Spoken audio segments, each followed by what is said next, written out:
Cape Melville. এই অঞ্চলটি অস্ট্রেলিয়ার কেপ ইয়ার্ক উপদ্বীপের পূর্ব উপকূলে অবস্থিত। জায়গাটি 1815 সালে লেফটেন্যান্ট চার্লস জেফারসন আবিষ্কার করেছিলেন এবং প্রথমে নামকরণ হয়েছিল কেপ স্টনি, কিন্তু পরে নামকরণ করা হয়েছিল মেলভিল, যা বর্তমানে অস্ট্রেলিয়ার কেপ মেলভিল ন্যাশনাল পার্কের অংশ, যেখানে আরও দুটি দ্বীপ রয়েছে।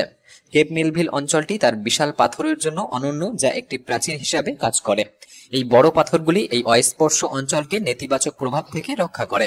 দীর্ঘদিন ধরে এই পাথরগুলি মেলভিল এলাকার গবেষণাকে অসম্ভব করে তুলেছে, তাই মেলভিলের ঘন গ্রীষ্মমণ্ডলীয় বনকে দি লাস্ট ওয়ার্ল্ড বলা হয়।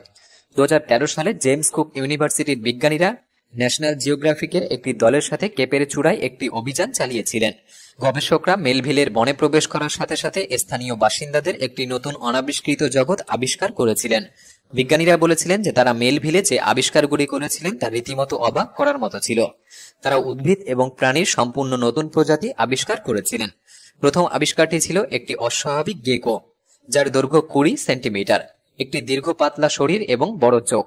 গেকোর এই প্রজাতিটিকে লিফটেল গেকো নাম দিয়েছিলেন। এছাড়াও বোল্ডারের ফাটলে লুকিয়ে থাকা হালকা বাদামি দাগযুক্ত এক প্রকার ব্যাঙ খুঁজে পান, যে প্রজাতির নাম দেওয়া হয়েছিল ব্লচ বোল্ডার ফ্রগ।